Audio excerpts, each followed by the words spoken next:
Hello and welcome to Hot Pursuit, a part of Ahval video podcast series. My guest today is Professor Henri Barkey from Washington, D.C., professor with Lehigh University for a long time, and also senior analyst with Council on Foreign Relations. Welcome, Henri. Thank you. Today, we are not going to talk about Turkey's foreign policy or Turkish-American relations, which we usually do with you, but we will talk about you as a suspect in an indictment, recent indictment, a remarkable indictment indeed, because it points out to two people, two prominent figures, personalities. One is philanthropist, businessman Osman Kavala, who remains in jail since October 18, 2017, 3 years now almost, because we are now talking to you with each other in October 13.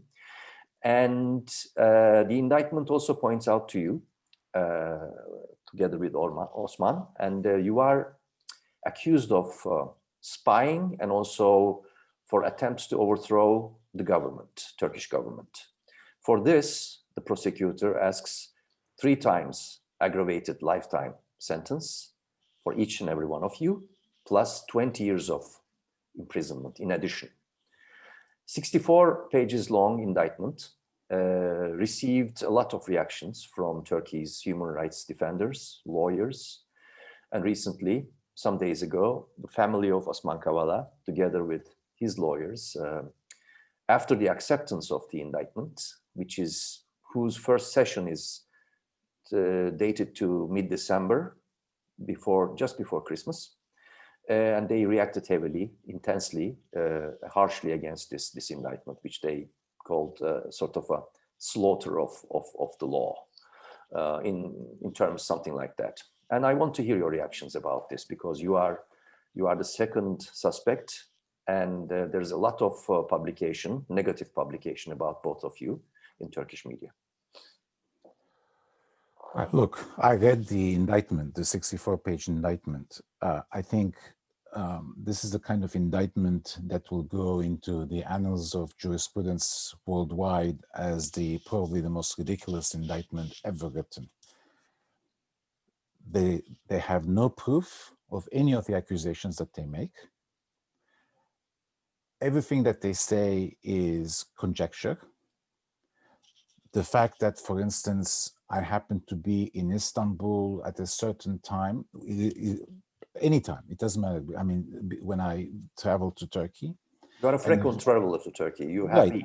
I'll come to that. But so let's say I'm in Istanbul on May 12th on a certain year, and they cannot find any connection between me and Osman. But what they use as evidence that we have been collaborating, the fact that our telephones were in the same vicinity. I may be in Taksim, which is one district in Istanbul, and Osman may be in Shishli, and our telephones were captured by the same base stations.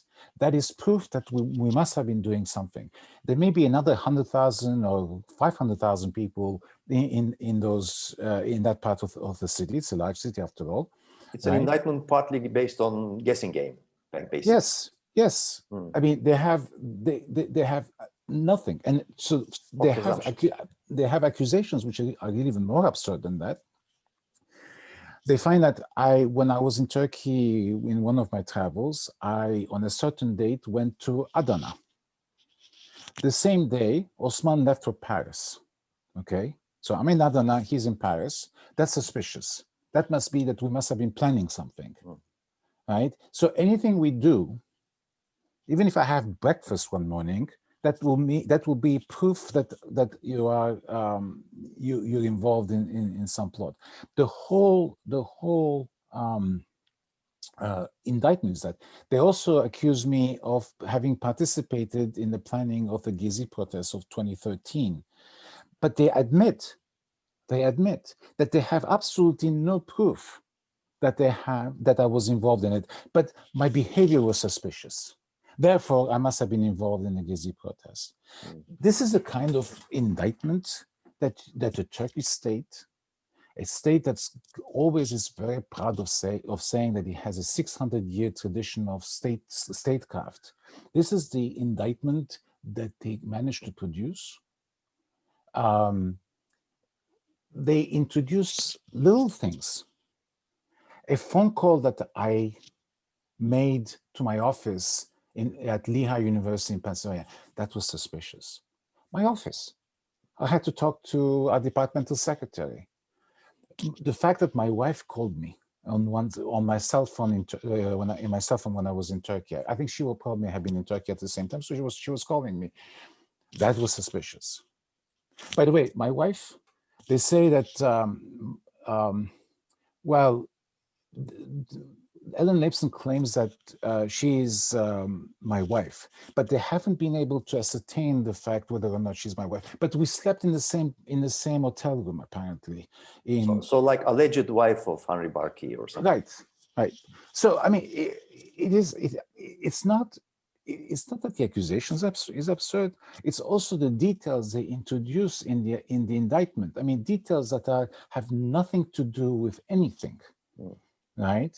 And so, if to them, the fact that I come to Turkey, I used to actually, I haven't been there since 2016, obviously. The fact that I've traveled to Turkey often is suspicious. Well, I'm an academic. I work on Turkey. I write on Turkey. Like me, there are many other academics or think tankers who also travel very often to Turkey. This is our business. This is what we do. But that's suspicious, right? That I travel so often to Turkey.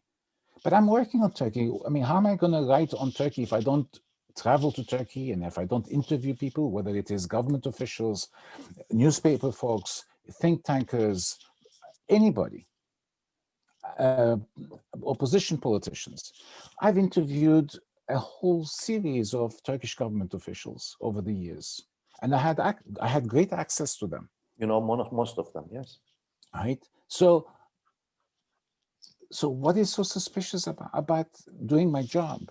By the way, the other interesting thing is that they list, for example, 4 places where I suppose I had a work relationship. They say I worked at the State Department for 2 years. Yes, I did. I was in a policy planning staff. Then during Clinton administration. During the Clinton administration, Madeleine Albright's when she was Secretary of State, and then they mentioned the fact that I was at Carnegie for a while. Yes, I had an affiliation with the Carnegie Endowment as an adjunct scholar. Then they mentioned the fact that I was at the Wilson Center, which I was. I was the head of the Middle East program for 2 years at the Wilson Center, and also mentioned the fact that I'm now at the Council on Foreign Relations as a scholar.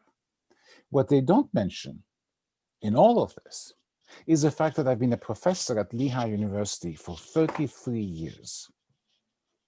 With the exception of a few years, either I was on sabbatical or I was working at State or Wilson, I have been at Lehigh all this time. So they don't even mention that, right? So the whole thing is so sloppy. And also linked with some parts of the Turkish media, not only pro-government media, but also parts of the marginalized nationalist Turkish media. You have been for a long time labeled as a CIA agent. And it's sort of a label that never goes away, sort of Yes. stuck on you. So this is also sort of linked with that. And nothing helped so far to sort of stave it off from. Right. I mean, so in Turkey, and I should say it's not just in Turkey. I mean, many other countries do the same thing. I mean, Greece used to be like this. I mean, Greece has evolved quite a bit since. But I remember Greece in the bad old days where they would attack people of being a CIA agent, and it would stick to them. But in Turkey, for some reason, I mean, once you're labeled as a CIA agent, and that becomes part of the truth. So how do I prove I'm not a CIA agent? I should go maybe to the CIA and say, please give me a piece of paper that says I'm not a CIA agent. And of course, if I get that piece of paper, of course they won't give me a piece of paper like this. If they give me a piece of paper like this, then they will say, of course the CIA gave him a piece of paper to conceal the fact that he's a CIA agent. I mean, you cannot essentially escape that. I mean, it's idiotic. Becomes permanent. Right, of course. Of course, maybe I should ask the CIA to give me a salary. I mean, since I'm you know, but this notion that I'm a CIA agent is also absurd in the sense that how am I a CIA agent if I go to work at Lehigh University, and I've been doing that for 33 years. And by the way, Lehigh University is in Bethlehem, Pennsylvania. It is 200 miles plus from, maybe 250 miles from where the CIA is. How am I doing? I must be a great agent if I can be both at Bethlehem, Pennsylvania, and teach and have lots of students and publish. I don't know. I mean, look, it makes the sad thing about this is what they don't realize is when people look at Turkey and look at them from the outside, serious people, essentially, basically end up having a very negative impression of Turkey. Right? This is beyond. I read the indictment. You know, it reminded me of 1934, 1935, with the prosecutor Andrei Vyshinsky during Stalin. All these the links that makes people who are suspicious, like Bukhari and all of these, the enemies of the state, the enemies of the regime, enemies of the great Soviet Republic, etc. So the construction, the mindset behind this has great many striking similarities between those times and now.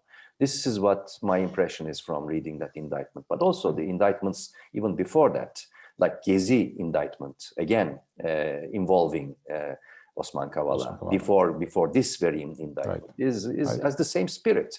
So, but a lot of people outside, abroad, do not really know, I believe, the very day that the indictment links you to the sort of plot of overthrowing the government, which is July 15, 2016, the botched coup taking place Friday night, 15th of July. And then you were in Istanbul at that time. Indictment says that. But you were there for a sort of a joint think tank conference organized in one of the Prince Islands, which is sort of off the limits of Istanbul, the very Istanbul. Yes? Yes. So, well, please, shed light on what happened in those 2 days or 3 days, the weekend. So at the time I was at the Wilson Center, and we had a grant to work on the impact of President Obama's agreement or nuclear deal with Iran. And the idea was to look at the reaction in the Middle East to the nuclear deal. Who's against, who's in favor, what kind of, how do they react, how they are going to behave, etc. So this was a meeting with Middle Easterners. Right? Sure, there's some Americans, but instead of bringing everybody all the way from the Middle East to Washington, which would have been much costlier, I decided to do it in Istanbul. Everybody likes to come to Istanbul. Besides, I decided to take advantage of this since I was the boss and I could decide which hotel and where I was going to hold the conference. I decided to do in Büyükada, one of the Princess Islands, which used to be essentially the place where I spent all my youth and loved the place. So I decided to organize it in Büyükada. It's also placid settings for a conference. I know, and the truth is, I'll tell you another reason why I did it there is because one of the things you always worry in conferences in cities like Istanbul, Paris, etc., is that the people who come to the conference will be tempted to go and meet others. Will have meetings. When you're in Büyükada, you're like an hour away from the city, so it's not that easy to escape the conference setting, right? So that was another reason. But this was a conference that I organized with a Turkish think tank. It's a conference that we advertised. We knew, people knew about it.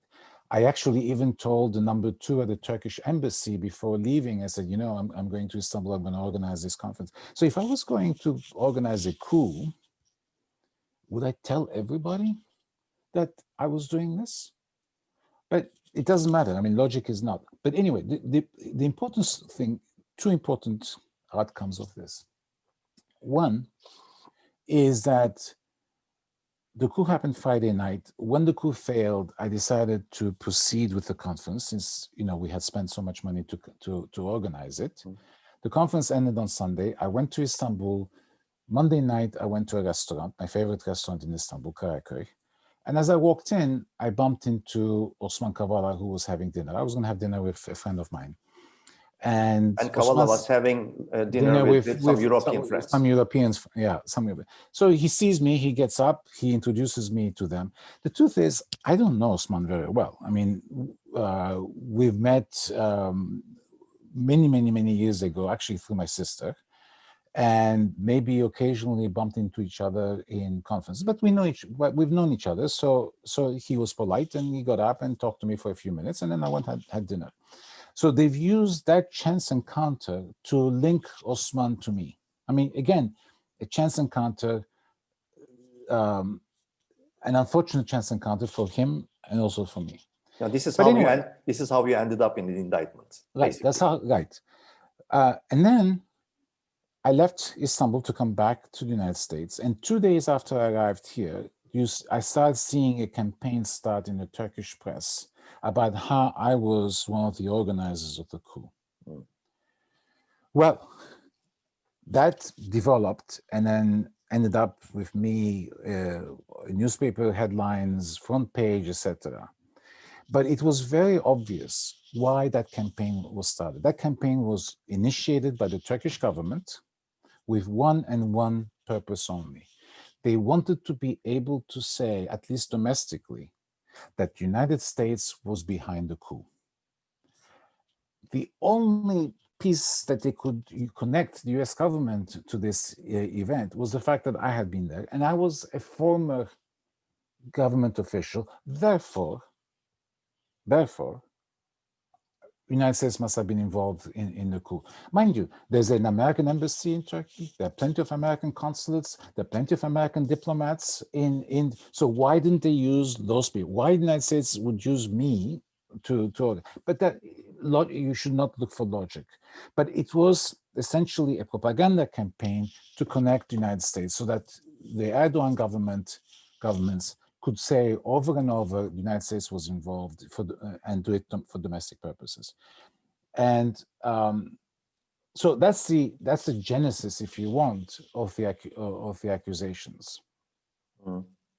So you are where you are right now. Osman Kavala is in jail, and both of you face this trial, which will be another sort of tragicomical, spectacular spectacle for many people from abroad. But it's a process.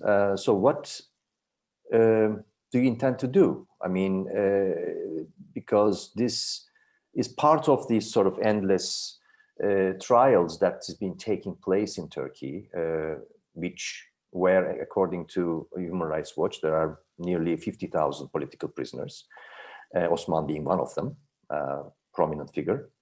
What do you intend to do as Henri Barkey? Look, when the accusations started, I wrote, back in 2016, I wrote an article for the New York Times. But since then, I haven't really done much for 2 reasons. One, because what am I going to say? This is nonsense. This is nonsense. How many times can you say the same thing? And generally, I'm an academic. I don't like to talk about myself. Second, if you gave credence to this, I mean, you essentially would be making these accusations even more real if you engage them. So I decided to completely You provide legitimacy to right. The more you talk. Right. But not in Turkey, and not in the United States or Europe, but obviously in Turkey. And so I decided to ignore it, right? And of course, it hasn't ended. But even if I had done something, and I don't know what it is I could have done, right? Given the fact that I'm here and I can't travel to Turkey, and given the fact that the justice system in Turkey is not a justice system anymore, now we see it very evident, very openly. So there wasn't very much I would do. However, now, just like I'm talking to you about this, right, I have been more vocal. I have to be careful because I also don't want to hurt Osman or anybody else, right? People who are seen to have any connection to me, even if it's on Twitter, get attacked by all kinds of government supporters who are saying, you see, Henri Barkey has retweeted you, then you must be a suspect, you must be in cahoots with him.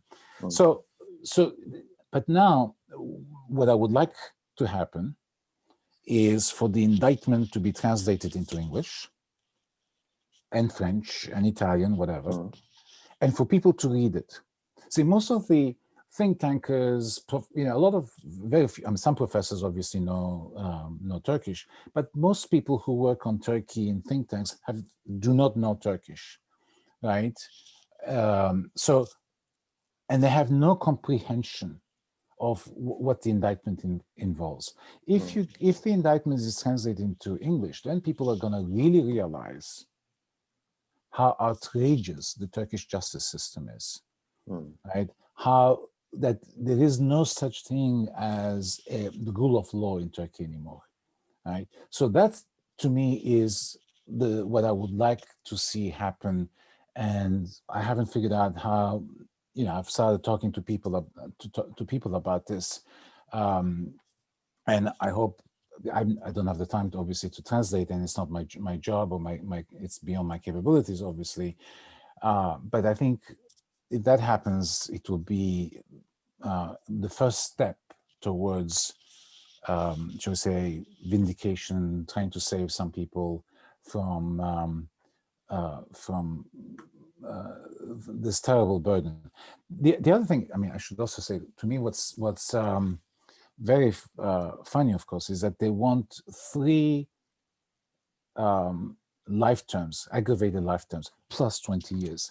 What is it that do you think we're going to be reincarnated and then we're going to come after the first life term, we're going to come back and act reborn, again? Get reborn. Exactly, reincarnated, be reborn again. It is stupid. It's beyond stupid. So we'll see. I hope that the fact that there's been this indictment again, and in a way, the fact that they've now connected me to Osman in a very direct way is going to attract more attention abroad to this issue. And let's also face it. The reason this indictment came out when it did is because the government was afraid that Osman might be released. So they had to come up with another excuse. Having kept him in jail for 3 years, they were worried that he was going to come out.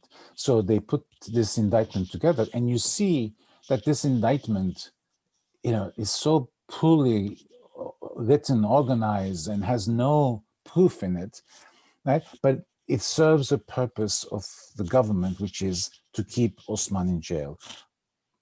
I ask people, what is it that clearly it must be Erdogan? What is it that Erdogan has against Osman? And nobody can really answer that question. We really don't know why Osman is being targeted, right? Obviously it's because he represents something. He represents, a successful business person who has organized civil society organizations, and the government sees civil society essentially as a threat. But that's not enough to keep somebody in jail for as long as they have, and to continue to persecute him this long. So it is a mystery, I have to say. Mm. Well, mystery too, regarding many others as well. Right. There are, as I said, nearly 50,000. And there's Selahattin Demirtas. Well, he's a political opponent, and there is Selahattin Demirtas, former ex-chair of the pro-Kurdish HDP party. There is Ahmet Altan, an author whose books have been translated into 23 languages, a prominent, one of the best novelists in Turkey. And Osman Kavala and many other people. Well, in Ahmet Altan's case, what is it? They accuse him of sending subliminal messages the day before the coup. Please tell me, in what court of law, anywhere in the world, you can prove subliminal messages? By definition, you can't prove subliminal messages. I may be giving you a subliminal message now, or sending a subliminal message to the rest of your viewership. How are you going to prove that? But that is the number one accusation against Ahmet Altan. What kind of justice system uses the accusation of subliminal messages when you can't prove a subliminal? By definition, you cannot prove a subliminal message. There have been many analyses and reports about the Turkey's collapsing judicial system. Some people agree to just claim that it is a ruin already. Yes. And also the most recently European Union so-called progress report, which is these days issued every second year. The latest one is deserving to be titled Regress Report, actually, because it's large parts of it is describing the Turkish justice system as a wreck, basically. And the question that we can end our conversation here, Henri, is how long do you think this torment will go on for these underdogs, for these oppressed people, wasting time in jail just because of their ideas, thoughts, opinions, expressions, or for their use of assembly, being part of legal parties, etc.? Well, nothing will happen until the Turkish government pays a price for it. And what do I mean by paying a price? It's not necessarily, maybe you can think of maybe European sanctions especially, but it